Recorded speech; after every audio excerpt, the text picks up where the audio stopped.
വന്ന ചോദ്യങ്ങൾക്കൊക്കെ ഒരു പുകമറ സൃഷ്ടിച്ചുകൊണ്ടാണ് രാഹുൽ അധ്യക്ഷ സ്ഥാനത്തുനിന്ന് പടിയിറങ്ങിയിരിക്കുന്നത്. ധനസുമോദ് കൂടിയുണ്ട്. ധനസുമോദ്, എത്രത്തോളം നിർണായകമായിരുന്നു ഹൈക്കമാൻഡിന്റെ ഇടപെടൽ രാഹുലിന്റെ രാജിക്കാര്യത്തിൽ?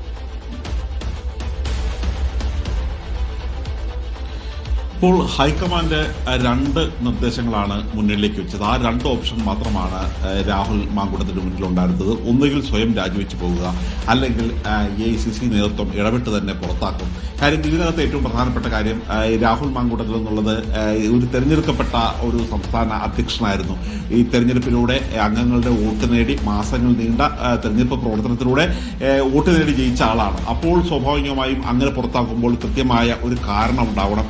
ആ കാരണം ഇപ്പോൾ എല്ലാവർക്കും അറിയാം. പക്ഷെ എങ്കിൽ പോലും അത് രേഖാപരമായിട്ട് കാരണം കിട്ടണമെങ്കിൽ തന്നെ സംസ്ഥാന നേതൃത്വത്തിൽ നിന്നും ഒരു റിപ്പോർട്ട് എഴുതി വാങ്ങിച്ചിട്ട് വേണം പുറത്താക്കാൻ, അദ്ദേഹം രാജിവെച്ചില്ലെങ്കിൽ. അതുകൊണ്ട് കർശനമായ നിർദ്ദേശം തന്നെയാണ് കൊടുത്തിരിക്കുന്നത്.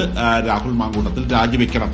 ഇങ്ങനെ രാജിവെക്കാൻ നിർദ്ദേശം കൊടുക്കാൻ പ്രധാനപ്പെട്ട കാരണം കൂടിയുണ്ട്. കാര്യം വോട്ടുകള പുറത്തു പോകൂ എന്ന് പറഞ്ഞുകൊണ്ട് നാളെ മുതൽ കോൺഗ്രസിന്റെ ഒരു പ്രചരണ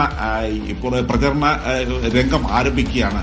അതായത് നരേന്ദ്രമോദി അധികാരത്തിൽ നിന്ന് പുറത്താക്കണം, ഈ വ്യാജ വോട്ട് കൊള്ള നടത്തിയാണ് അദ്ദേഹം അധികാരത്തിൽ ഏറിയത് എന്ന് ചൂണ്ടിക്കാട്ടിയുള്ള ഒരു പ്രചരണം നാളെ മുതൽ സെപ്റ്റംബർ 7 വരെ നീളുന്ന ഒരു 17 ദിവസത്തെ പ്രചരണമാണ് കോൺഗ്രസ് സംഘടിപ്പിച്ചിരിക്കുന്നത്. ഇതിൽ 5 കോടി പേരുടെ അവരുടെ ഒപ്പ് സമാഹരിച്ചുകൊണ്ടുള്ള ഒരു യാത്ര താഴെത്തട്ടിലിറങ്ങി ബൂത്ത് തലത്തിൽ ജനങ്ങളിലേക്ക് എന്ന് ഇക്കാര്യങ്ങൾ കൃത്യമായി ബോധവൽക്കരിക്കാൻ വേണ്ടിയുള്ള ഒരു ശ്രമം തന്നെയാണ് കോൺഗ്രസ് നടത്തിക്കൊണ്ടിരിക്കുന്നത്.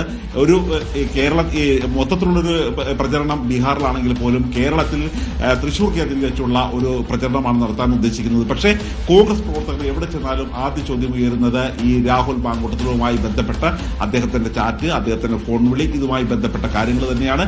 അതുകൊണ്ട് കോൺഗ്രസിനെ പ്രതിരോധത്തിലാക്കാതിരിക്കാൻ വേണ്ടി പെട്ടെന്ന് തന്നെ രാജിവെക്കണം എന്നുള്ള നിർദ്ദേശം തന്നെയാണ് നൽകിയിരിക്കുന്നത്. നമ്മുടെ ഒരു പുതിയ അറിവനുസരിച്ചാണെങ്കിൽ ഇനിയും പരാതികൾ കോൺഗ്രസ് നേതൃത്വത്തിന് ലഭിച്ചിട്ടുണ്ട്. അതുകൊണ്ട് ഇതൊരു 7 മാസം കഴിയുമ്പോൾ അടുത്ത ആരോപണം കൂടി വന്നാൽ, കാര്യം നേരത്തെ ഒരു ആരോപണം വന്നതാണ്, അതൊന്ന് അതിജീവിച്ചു വന്നു കഴിഞ്ഞപ്പോഴാണ് അടുത്ത ആരോപണം വരുന്നത്.